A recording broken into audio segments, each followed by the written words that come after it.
गुप्तोत्तर कालीन राजवंश।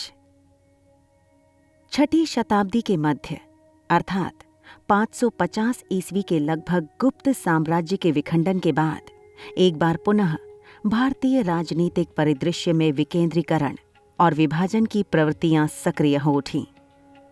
फलस्वरूप अनेक सामंतों एवं शासकों ने अपनी स्वतंत्रता घोषित कर दी, परंतु थानेश्वर का पुष्यभूति वंश या फिर वर्धन वंश के उदय होने तक उत्तरी और पश्चिमी भारत की राजनीति में अनेक छोटे छोटे राजवंशों का उदय हुआ, जिनके नाम कुछ इस प्रकार हैं।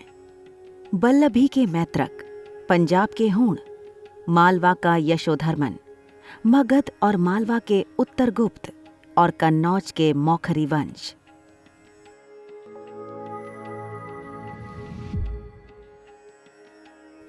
नमस्कार, आप देख रहे हैं ज्ञानी रैबिट के बैनर तले इतिहास की परख।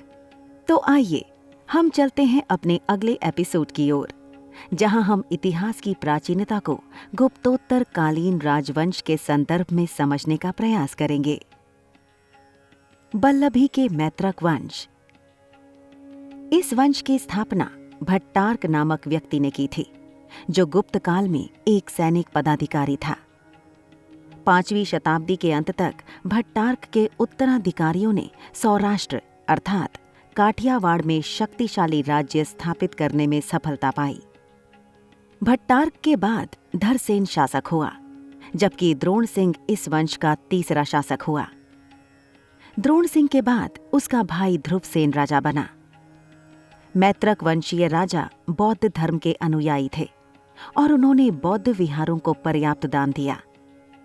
इस समय बल्लभी शिक्षा का प्रमुख केंद्र था।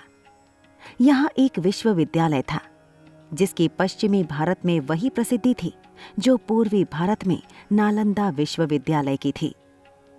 चीनी यात्री इत्सिंग, जो कि 7वीं शताब्दी में आए थे, इस शिक्षा केंद्र की प्रशंसा की है। शिक्षा के प्रसिद्ध केंद्र होने के साथ साथ बल्लभी व्यापार वाणिज्य का भी मुख्य केंद्र था। पंजाब के हूण। हूण एक खाना बदोश और बर्बर जाति थी, जो मध्य एशिया में निवास करती थी।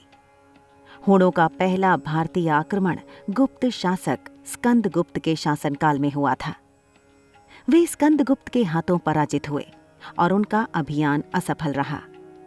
हूणों के इस आक्रमण का देश के ऊपर कोई तत्कालिक प्रभाव तो नहीं पड़ा, किंतु गुप्त साम्राज्य के पतन में इसने परोक्ष रूप से भूमिका निभाई।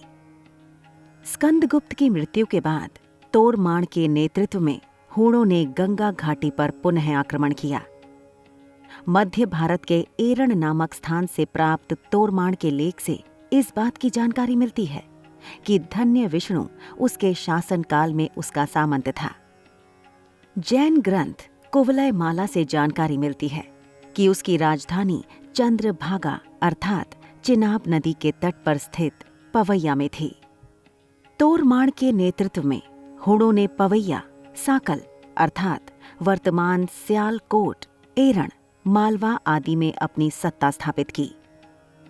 तोरमाण ने अपनी मृत्यु से पूर्व अपने पुत्र मिहिरकुल को अपना उत्तराधिकारी घोषित कर दिया था।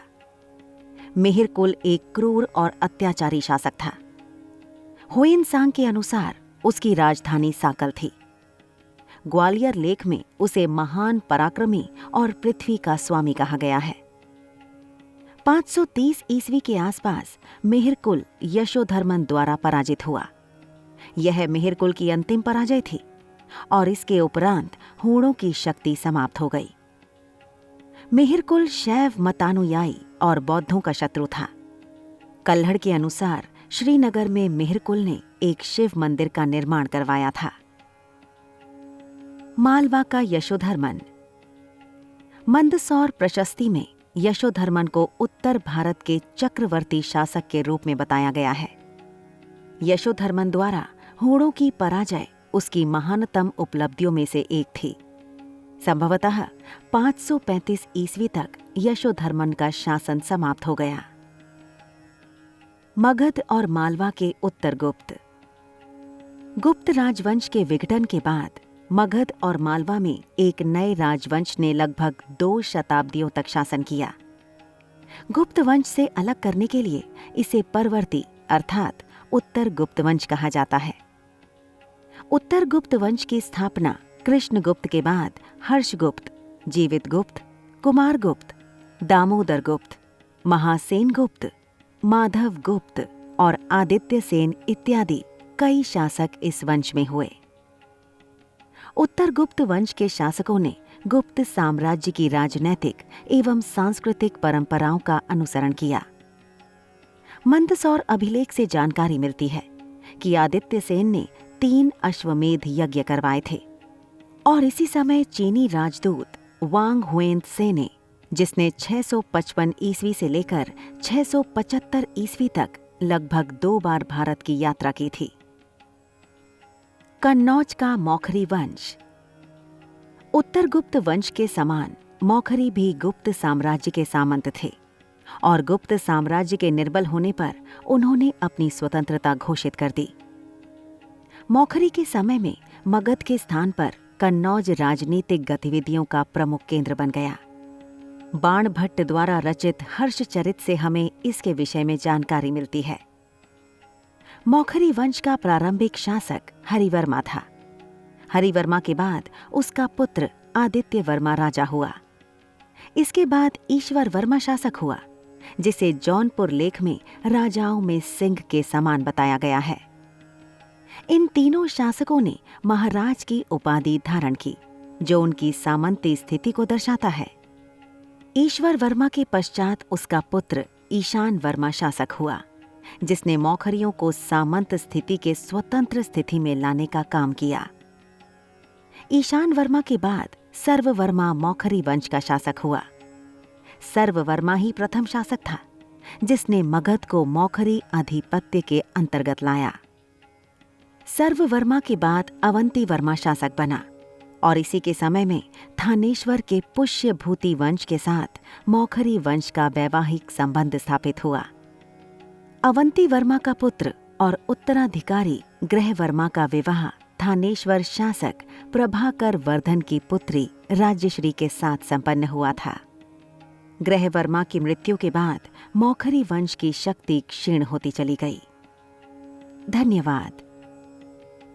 ये एपिसोड हमारे व्यूअर को कैसा लगा, हमें कमेंट करके बताएं और साथ ही चैनल को सब्सक्राइब करते हुए बेल आइकन के बटन को प्रेस कीजिए, जिससे हमारे नेक्स्ट एपिसोड की नोटिफिकेशन सबसे पहले आप तक पहुंचे।